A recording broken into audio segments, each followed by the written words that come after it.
हे द्वारका माई के बच्चों, हे द्वारका माई के बेटा बेटियों, ये जगत की माता है, जगत की माउली है। आ जाइए कथा सुनने के लिए, द्वारका माई के द्वार पर आ जाइए। मैं निर्मल जल से तुम्हारे पैरों को धोऊंगा और चरणामृत दूंगा, और ये जो पुण्य मुझे मिलेगा वह पुण्य मैं अपनी द्वारका माई की ओर भेज दूंगा। क्योंकि यह ज्ञान, यह प्रार्थना, यह जो मन में बात आती है, ये उन्हीं के चरणों की धूल की सहस्त्रांश की करुणा है। बोलिए सच्चिदानंद सद्गुरु साईनाथ महाराज की जय। हे बच्चों, हम सब द्वारका माई के द्वार पर खड़े हैं। एक छोटा सा नमोकार माता के लिए कर देते हैं। द्वारका माई नमो नमः, प्यारी माई नमो नमः, चिंतामणि माई नमो नमः, बच्चों की माई नमो नमः। द्वारका माई नमो नमः, प्यारी माई नमो नमः, चिंतामणि माई नमो नमः, बच्चों की माई नमो नमः। श्री सच्चिदानंद सद्गुरु साईनाथ महाराज की जय। आ जाइए द्वारका माई में और प्रेम पूर्वक कथा सुनिए। जो पिछली कथा मैंने आपको बताया था, अपनी आप भी दो कथाएं बताए थे। एक शिवलिंग के दर्शन की कथा, जिसमें दुग्ध धारा प्रवाहित होती मैंने स्वप्न में देखा, और दूसरा अखंड ज्योति जो मैं गंगा जी में सिराने वाला था। उससे हमने क्या सीखा? क्योंकि सीखना जरूरी है। कथा सुनने का मतलब यह है कि वह अंदर जाए और उससे हमें कुछ चीज मिलना चाहिए। मेरे माता पिता तीर्थ यात्रा पे नहीं जाते, उसका मुझे पश्चाताप रहता है, और मैं अपने माता पिता को मानकर उन वृद्धों की सेवा करता था जो काफी बुजुर्ग हो गए। क्योंकि उनके पैर जो है, उनके चरण जो है, देव स्थान पर जाने के बाद थक जाते थे। मैं शाम को उनकी मालिश करता था और उनकी जो कुछ भी बनती थी मैं सेवा करता था। जब हम कन्याकुमारी पहुंचे तो सुबह सुबह समुद्र के दर्शन किए, सूर्य नारायण महाराज के दर्शन किए, और सब स्त्रियों ने दूरदर्शी यंत्र ले लिया और समुद्र को निहार रही थी। उस दृश्य को हमने देखा और उसके बाद हमने कन्याकुमारी देवी के दर्शन किए, और एक शिव जी के भी दर्शन, पुरातन शिव जी हैं जो स्वामी विवेकानंद के जीवन में उनकी माता उस शिव जी की पूजा करती थी, उनके दर्शन किए समुद्र के किनारे। और शाम के वक्त सबकी सेवा किया मैंने, उन पैरों की मालिश किया और सो गया साईनाथ महाराज का ध्यान करते हुए। तो मुझे स्वप्न में मैं वही दूरदर्शी यंत्र जो महिलाएं खरीद रही थी वही दिखा मुझे, और मैंने दोनों आंखों से देखा सूर्य की ओर। तो मुझे एक विशाल शिवलिंग दिखा जिस पर दुग्ध की तेज धारा बह रही थी, और वो भी ऐसे बह रही थी जैसे 4 इंची पानी मोटर पंप फेंकता है, ऐसा शिव जी के ऊपर दूध की धारा वह फेंक रहा है। ऐसा दृश्य मुझे दिखा। मेरे आंखों में आंसू आ गए और मैंने मन में सोच लिया था कि मेरे माता पिता इस दर्शन को करते तो कितना अच्छा होता। तो इस कहानी से, इस स्वप्न से ये शिक्षा मिली हमको कि जो आदमी परोपकार करता है, भक्ति भाव अलग चीज़ है, अपने सद्गुरु की आराधना अलग चीज़ है, अपने भगवान की अलग चीज़ है, लेकिन ये जरूरी है। जब तक ईश कृपा नहीं होगी, सद्गुरु सच्चे नहीं मिलेंगे, और सद्गुरु सच्चे नहीं मिलेंगे तो आप भवसागर से कभी पार नहीं हो सकते। जब सच्चे सद्गुरु मिल जाते हैं तो इस प्रकार उनकी कथाएं जो लिखी है साईं चरित्र में, जिसमें स्वप्न की अनेक कथाएं हैं। और मुझे अनुग्रह क्यों हुआ, इसका मूल कारण यह है कि जब कलेजे के अंदर बहुत सारी व्यथा का पुलंदा बन जाता है और आदमी ये समझ लेता है कि चारों तरफ के रास्ते बंद हो गए हैं और वो भंवर में फंसा हुआ है, और मन से जो आर्तनाद निकलती है, जो चीख निकलती है, जो आंसू निकलते हैं, जो हिचकोले निकलते हैं, जो भगवान के सामने इनके चरणों पर जब आंसू गिरते हैं, तब इस प्रकार के दृश्य संभावित रहते हैं।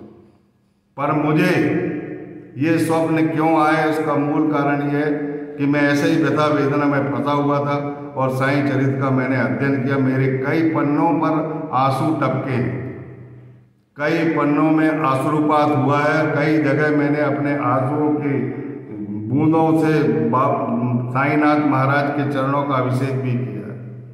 तो ये तब संभव होता है। तो मेरा आपसे मतलब है कि प्रभु की आराधना करो, आर्तनाद करो, सद्गुरु सच्चे मिलेंगे। सद्गुरु की आराधना ही प्रभु की आराधना है। सद्गुरु और प्रभु अभिन्न है, एक ही है। कलयुग में सद्गुरु ही पार लगैया है, इस बात की हमको शिक्षा मिलती है। और ये शिक्षा मिलती है कि हमको, अगर हमें सामर्थ्यवान है तो हमें दूसरे का परहित करना चाहिए और सेवा करना चाहिए। यदि आप दान न करो तो ना सही मेहनत तो कर सकते हो, किसी की सेवा करना कभी व्यर्थ नहीं जाता, इस बात की शिक्षा मिलती है। दूसरी कहानी जो बड़े विशेष प्रकार की रहती है, मैं जब घर अपने जाता हूँ तो अखंड ज्योति की किताब बहुत ज्ञानप्रद किताब है, बहुत अच्छा साहित्य और अच्छी अच्छी कहानियाँ लिखी है, जिसमें भावसागर पार हो जाते हैं। बहुत अच्छा संवाद मिलता है, उसमें शिक्षा मिलती है, सीखने को मिलता है। लेकिन मेरे पास मेरे सद्गुरु के जो कृपा से ग्रंथ मिलते थे, उन्हीं को पढ़ने में मेरा टाइम, मुझे उन्हीं को पढ़ने का टाइम नहीं मिलता था। तो मैं घर पे कहता था कि तुम बुलवाते हो तो इसको पढ़ा करो, आत्मसात करा करो, कुछ इससे शिक्षा लिया करो। पढ़ते लिखते कुछ नहीं, क्योंकि दिमाग लगाना नहीं चाहते, नींद आती है, पढ़ते तो पहला सेंटेंस पढ़े और जमाई आने लगती है। ऐसा नहीं, ऐसा नहीं करना चाहिए, पुस्तक पढ़ना चाहिए। और वो तमाम पुस्तक को मैंने थैले में भरा और गंगा जी में मैं सिराने वाला था। लेकिन मेरा मन बदल गया कि नहीं यार, मैं स्कूल में जाता हूँ, कन्या स्कूल में हूँ, मैं कन्याओं को बांट दूंगा और उनको गायत्री माता समझकर उनके पैर पढ़ लूँगा। तो मैंने उनके पैर पढ़ा और गायत्री माता समझकर सब अखंड ज्योति उनको दे दिया और उनको निर्देश दे दिया, बेटा ये पुस्तक को प्रेम पूर्वक पढ़ना और जब पढ़ के हो जाए तो दूसरे को बांटना और इसे सुरक्षित रखना। इतना वर बोला था मैंने। उसी रात को मुझे स्वप्न आता है, गंगा जी के तट पर, जो गंगा जी का पुल है, बहुत लंबा पुल दिखता है मुझे, और जो गायत्री पीठ के संस्थापक है, प्रणेता है, जिन्होंने गायत्री पीठ को जन्म दिया है, वो श्री राम आचार्य शर्मा जी के मुझे दर्शन होते हैं। उनकी खादी की धोती दिखती है, उनके पके हुए बाल दिखते हैं, उनकी भौएं के पके बाल दिखते हैं, आंखें लाल लाल दिखती, जो सफ़ेद भाग था उसमें लाल धारियाँ दिख रही थी, और उनकी वृद्ध अवस्था दिख रही थी। और वो जोर से चिल्लाकर कह रहे थे, उनके हाथ में एक टोकरी थी और उसमें ऊदी भरी हुई थी।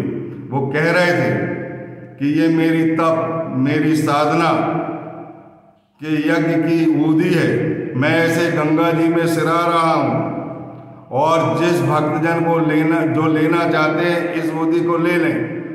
और मैं गंगा जी के तट पर एक किनारे पर खड़ा रहता हूँ, वहाँ पर ये ऊदी जो है पूरी गंगा जी में तो गई नहीं, और पूरी की पूरी ऊदी से मेरा तन सफ़ेद हो जाता है। और उसी समय गुरुदेव मेरे पास आ जाते हैं और मैं उन्हें अपने जेब से निकाल के दक्षिणा देता हूँ। कहता हूँ कि कक्षा 7वीं में जब मेरी पत्नी पढ़ रही थी तब आपने गुरु मंत्र दिया था, आप उनके गुरु हैं, ये दक्षिणा ले लीजिए। मेरे गुरु और आप भी गुरु हैं, दोनों गुरु कोई भिन्न नहीं है, मुझे आशीर्वाद दीजिए। फिर इसके बाद वो चले गए वहाँ से। जब गए तो जिस स्थान से वो ऊदी का टोकना डाल रहे थे उसी स्थान पर मैं आता हूँ और अपने जेब में देखता हूँ तो नोट मेरे पास रखे थे, नोट का बंडल, वो भी गायब हो गया और वो चिल्लर भी चली गई। इसका मतलब ये है कि उन्होंने मुझे वैराग्य दिया था। भले ही मैं वैरागी नहीं हूँ, लेकिन साईनाथ महाराज कहते थे, वो उनके मन की इच्छा है कि तुम वैराग्य धारण कर लो, तो वो मेरे लिए संभव नहीं हो पा रहा है, क्योंकि मैं बहुत कठिन चीज़ है वैराग्य आना, मुझ में वैराग्य आना बहुत कठिन बात है। इसलिए उनकी कृपा से आगे आ जाए तो बात अलग है, लेकिन अभी मैं वैरागी नहीं हूँ, लेकिन इस बात की शिक्षा मिलती है। दूसरा ये है कि बाबा ने ही, मैं तो जानता नहीं था गुरुदेव को, कभी उनका स्मरण नहीं किया, कहीं कभार फोटो दिख जाती थी माता जी और उनको प्रणाम कर लेता था प्रेम पूर्वक, बाकी कुछ नहीं था, हमेशा अपने सदगुरु का भजन करता था। लेकिन मेरे सदगुरु ने उनका रूप रखा और जो अखंड ज्योति में गंगा जी में डालने वाला था, उस गंगा जी में न डालकर बच्चों में वितरण कर दिया। उसी का स्वरूप उन्होंने दिखाया कि वो ऊदी गंगा जी में डाल रहे थे अपनी दूनी की, और वो ऊदी जो है वो किसी गंगा जी में तो नहीं गई और मेरे शरीर में आकर लिपट गई। इसका मतलब है कि वो मुझे ये शिक्षा देना चाहते थे कि दो सदगुरु भिन्न नहीं है, सदगुरु एक ही है। उन्होंने श्री राम शर्मा के रूप में मुझे दर्शन दिया। बोलिए सच्चिदानंद सदगुरु साईनाथ महाराज की जय। इन दो कहानियों से हमको ये शिक्षा मिलती है कि सदगुरु जो होते हैं, जो सच्चे सदगुरु होते हैं, जो आत्मज्ञानी सदगुरु होते हैं, वो एक ही लहर में काम करते हैं। उनके शरीर अलग अलग होते हैं, लेकिन आत्मा एक ही होते हैं। बोलिए सच्चिदानंद सदगुरु साईनाथ महाराज की जय। हमें किसी सदगुरु पर टिप्पणी करने का अधिकार नहीं है, क्योंकि आत्मज्ञानी सदगुरु जो है वो ईश्वर के सदृश होते हैं। श्री राम शर्मा आचार्य जी जो है वो बहुत त्यागी और बैरागी आदमी थे। बोलिए सच्चिदानंद सदगुरु साईनाथ महाराज की जय। अगली कथा में हम आपको बताएंगे कि जो पहले अध्याय से 18-19 तक जो पॉइंट है अपने विशेष, वो आपकी स्मृति में अमर हो जाए, उस कथा को सुनाएंगे और फिर हम 20वां अध्याय प्रारंभ करेंगे। जब तक के लिए ओम साई राम।